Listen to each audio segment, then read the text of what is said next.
So last night I watched the Reef Stalked. This is a sequel to the 2010 shark movie called The Reef, which is based on a true story. Part 2 is not based on a true story. It's about a group of young women who enjoy going diving and canoeing together. And unfortunately, one of the group is murdered by her boyfriend. She gets drowned in a tub. And this makes one of the members very sad and suffering from post traumatic stress. She's afraid to go diving, but she shuffles on.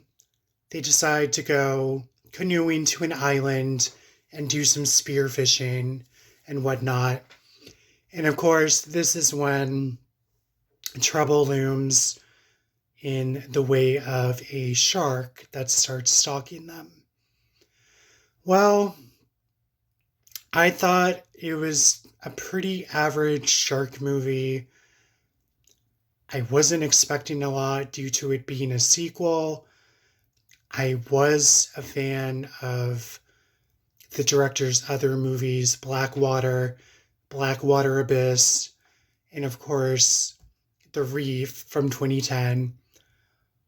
Um, I'm not really sure why they put the name The Reef in this because it has nothing to do with part one.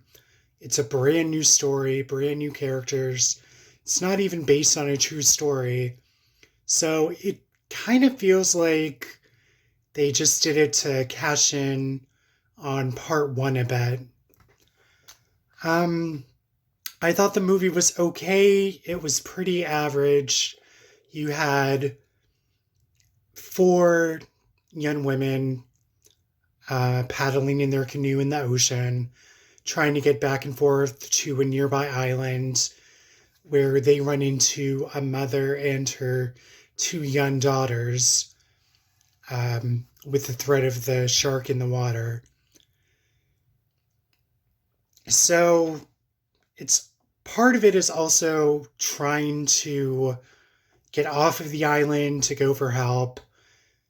And it made me realize when I was watching it, I thought, okay, how did the mother and the two daughters get to the island? How are they getting off of it? Did they come by car? Did they come by another boat? Why didn't the girls try to find a way off the island with them? But it's never really explained how the mother and her two daughters came to be on the island or how they left. But I just thought it was kind of funny. Maybe I'm wrong about it, but that stuck out to me. I was like, wait a minute now.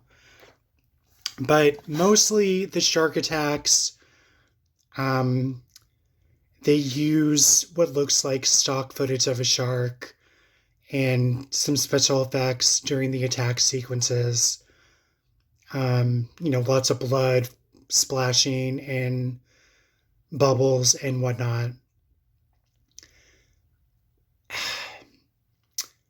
It reminds me of another movie I watched recently called Shark Season.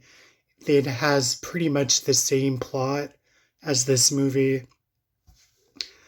Kayakers, canoers in the ocean, getting stalked by a shark. Um, I felt like they could have done a little bit more with this movie, maybe do a little bit better of a setup. You don't really get to know the characters that much, aside from them being devastated when one of their friends gets drowned in a bathtub and murdered by her boyfriend. And it kind of, well, it does correlate to the main actress's fear of water and her putting her rage of her friend's death onto the shark. So Yeah, it's pretty much an average shark movie. Thought it could have been a bit better, maybe with more characters, a different setup. It's not a setup like Jaws or teens partying on a beach or anything like that. It's pretty much just focusing on this group of girls canoeing or kayaking. So give it a watch if you want. Otherwise, I can't recommend enough part one, The Reef, which is based on a chilling true story, or even the two Dark Water movies. Um, but this one fell a bit short for me. So that's it for now. Thanks for watching. I hope you enjoyed this review. Let me know what you guys think if you watch.